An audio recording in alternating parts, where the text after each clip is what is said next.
When the author of the book of Revelation wrote about Satan as that great red dragon and that ancient serpent, they weren't talking about the snake from the Garden of Eden.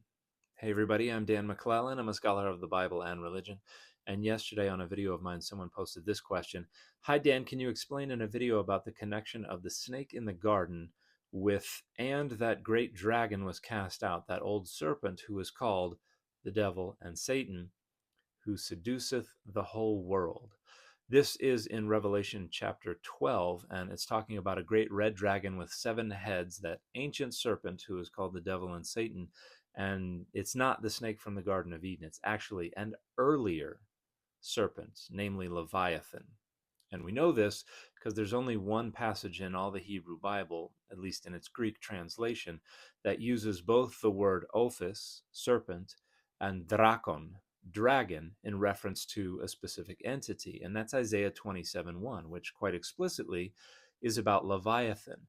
And it talks about how in that day the Lord will smite Leviathan with his great and powerful sword. And the text refers to Leviathan as the wriggling serpent and the twisting serpent, the dragon that lives in the sea. And this is actually riffing on a much earlier tradition that goes back 500 years. We see this in a Ugaritic text that talks about the Northwest Semitic storm deity Baal, and says that Baal defeated Lotan, the Ugaritic cognate with Leviathan, and it refers to Lotan as that wriggling serpent, that twisting serpent, the dragon with 7 heads.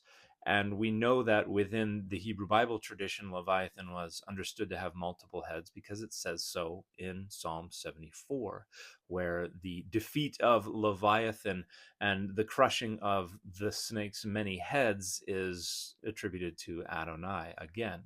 And people say, well, the snake from the Garden of Eden was the ancient serpent, but Leviathan is more ancient, because some of the creation accounts in the Hebrew Bible attribute creation to the defeat of Leviathan, the chaotic sea monster, whose defeat allowed the seas to be restrained and allowed the dry land to appear. So Leviathan is the only entity ever referred to as both Ophis, serpent, and Drakon, dragon, anywhere in the Hebrew Bible. They are older than the snake from the Garden of Eden.